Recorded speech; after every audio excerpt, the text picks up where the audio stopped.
ಅವ ನನಗೆ ಕೊಟ್ಟು ಚಲೋ ಹೊಂದಾಣಿಕೆ ಆಗಲಿಲ್ಲ ಅಂದ್ರೆ ಸ್ವಲ್ಪ ಕಷ್ಟ ಆಕಿತ್ತು.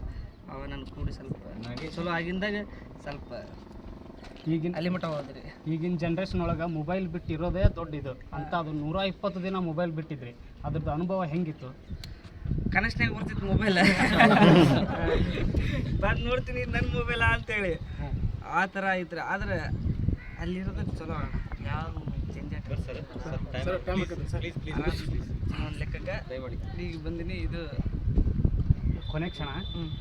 ಈಗ ಸುದೀಪ್ ಸರು ನಿಮ್ಮದು ತ್ರಿವಿಕ್ರಮ್ದು ನಿಮ್ಮದು ಕೈ ಹಿಡ್ಕೊಂಡಿದ್ರು.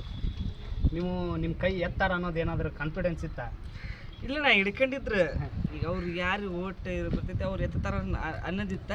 ಅದು ನಂದ ಎತ್ತಾರ ಅನ್ನೋ ಸ್ವಲ್ಪ ಡೌಟ್ ಇತ್ತಂದ್ರೆ ಅವ್ರು ವೋಟಿಂಗ್ ಪ್ರಕಾರ ಮಾಡ್ತಾರಲ್ಲ, ನನಗೆ ಬಿದ್ದರೆ ಬಿಡು ಅಂತೇಳಿ ನಾನು ಸುಮ್ಮನೆ ನಂದು ಎತ್ತು ಬಿಟ್ರಲ್ಲ ಅಂತೇಳಿ ಒಂಥರ ಶಾಕ್ ಭಾರಿ ಖುಷಿ. ಈಗ ಬಿಗ್ ಬಾಸ್ ವಿನ್ ಆಗಿ ಈಗ ಅಮೌಂಟ್ ಬಂದಿದೆಯಲ್ಲ, ಅಮೌಂಟ್ ಏನೇನು ಮಾಡೋಕೆ ಇಷ್ಟಪಡ್ತೀರಿ? ಏನಿಲ್ಲ ಅಣ್ಣ, ಅದು ಮನೆ ತಗಡಿದೈತೆ, ಅದನ್ನು ತಗಡು ತೆಗಿಸಿ ಸ್ಟಾಪ್ ಹಾಕಿಸಿ ಮದುವೆ ಮಾಡಿಸ್ತೀನಿ, ಮದುವೆ ಕರಿತೀನಿ. ಇಷ್ಟು ಬಿಗ್ ಬಾಸ್ ಹನ್ನೊಂದರ ವಿಜೇತರಾದಂಥ ಹನುಮಂತ ಲಮಾಣಿ ಅವರ ಮನದಾಳದ ಮಾತುಗಳು. ಸಮಗ್ರ ಕರ್ನಾಟಕ ವಾಹಿನಿಗೆ ಸಬ್ಸ್ಕ್ರೈಬ್ ಮಾಡಿ, ಲೈಕ್ ಮಾಡಿ.